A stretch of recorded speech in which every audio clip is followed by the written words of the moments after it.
పెళ్లి తర్వాత మొట్టమొదటిసారి తన భర్తను కలవబోతుందన్న ఆమె కల నెరవేరలేదు.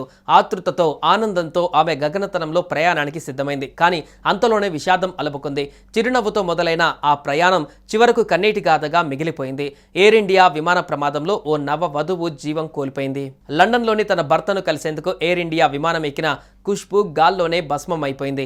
భర్తను కలవాలన్న ఆశలను విమాన ప్రమాదం చిదిమేసింది. ఎయిర్ ఇండియా విమానంలో ప్రయాణించిన నవ వధువు ఖుష్బూకు రాజస్థాన్లోని బలోత్రా జిల్లాలోని తన ఇంటి నుండి బయలుదేరే ముందు ఆమె తన కుటుంబ సభ్యుల నుంచి భావోద్వేగ వీడ్కోలు అందుకుంది.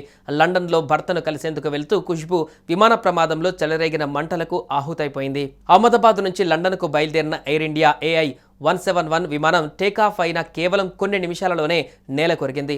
ఈ ఘటన ఒక్కసారిగా ఎన్నో కుటుంబాల ఆశల్ని, కలల్ని, ప్రాణాల్ని భస్మం చేసింది. అనేక మంది ప్రాణాలను బలి తీసుకుంది. ఈ విమాన ప్రమాదం తీవ్ర విషాదానికి నాంది పలికింది. దాదాపు 10 గంటల ప్రయాణానికి బయలుదేరిన బోయింగ్ 7878 డ్రీమ్ లైనర్ విమానం సుమారు 80 నుంచి 90 టన్నుల ఇంధనం లోడ్ చేసుకుని ఆకాశంలోకి ఎగిరింది. కానీ గమ్యస్థానానికి చేరకముందే ప్రయాణ ఆరంభంలోనే అది ఓ భారీ ప్రమాదానికి గురైంది. అహ్మదాబాద్ నగరంలోని భవనాల మధ్య ఆ మంటలు ఎగిసిపడి గంటల తరబడి జ్వలించాయి.